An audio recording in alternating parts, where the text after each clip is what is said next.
પ્રકટીકરણનું પુસ્તક એનો 8મો અધ્યાય. પ્રકટીકરણનું પુસ્તક અધ્યાય 8. જ્યારે તેણે 7મી મુદ્રા તોડી ત્યારે આશરે 1 ઘડી સુધી આકાશમાં મૌન રહ્યું. અને દેવની આગળ ઊભા રહેનારા 7 દૂતોને મેં જોયા.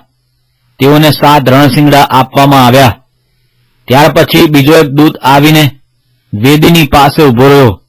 તેના હાથમાં સોનાની ધૂપદાની હતી અને તેને પુષ્કળ ધૂપ દ્રવ્ય આપવામાં આવ્યું, જેથી સર્વ સંતોની પ્રાર્થનાઓ સાથે રાજ્યસનની સામેની સોનાની વેદી પર તે તેને અર્પણ કરે.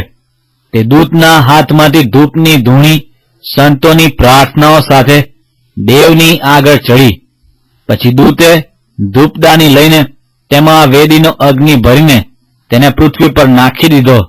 ત્યાર પછી ગર્જનાઓ, વાણીઓ, વીજળીઓ તથા ધરતીકંપ થવા લાગ્યા. પછી જે 7 દૂતની પાસે 7 રણશીંગડા હતા તેઓ વગાડવા માટે તૈયાર થયા. પહેલાએ વગાડ્યું એટલે રક્ત મિશ્રિત કરા તથા આગ થયા અને પૃથ્વી પર ફેંકવામાં આવ્યા. અને તેથી પૃથ્વીનો 3યો ભાગ બળી ગયો, ઝાડોનો 3યો ભાગ બળી ગયો અને સઘળું લીલું ઘાસ બળી ગયું. પછી બીજા દૂતે વગાડ્યું ત્યારે આગથી બળતા મોટા પહાડના જેવું કંઈક સમુદ્રમાં ફેંકવામાં આવ્યું.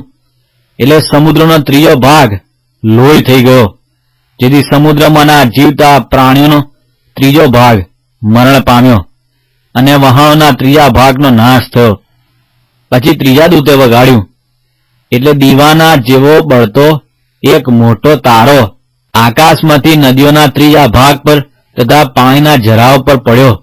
તે તારાનું નામ કડવા દોના છે અને તેથી પાણીનો 3જો ભાગ કડવા દોના રૂપ થયો અને તે પાણી કડવા થયા, તેથી ઘણા માણસો મરણ પામ્યા. પછી ચોથા દૂતે વગાડ્યું ત્યારે સૂર્યના 3જા ભાગ પર તથા ચંદ્રના 3જા ભાગ પર તથા તારાઓના 3જા ભાગ પર પ્રહાર થયો, કે જેથી તેઓનો 3જો ભાગ અંધકારરૂપ થાય અને દિવસનો 3જો ભાગ તેમજ રાતનો 3જો ભાગ પ્રકાશ રહિત થાય. પછી મેં જોયું તો અંતરિક્ષમાં મેં એક ઉડતા ગરુડને મોટે અવાજે કહેતો સાંભળ્યો કે જે બીજા 3 દૂતો વગાડવાના છે તેઓના રણશીંગડાના બાકી રહેલા નાદને લીધે પૃથ્વી પર રહેનારાઓને અફસોસ, અફસોસ, અફસોસ.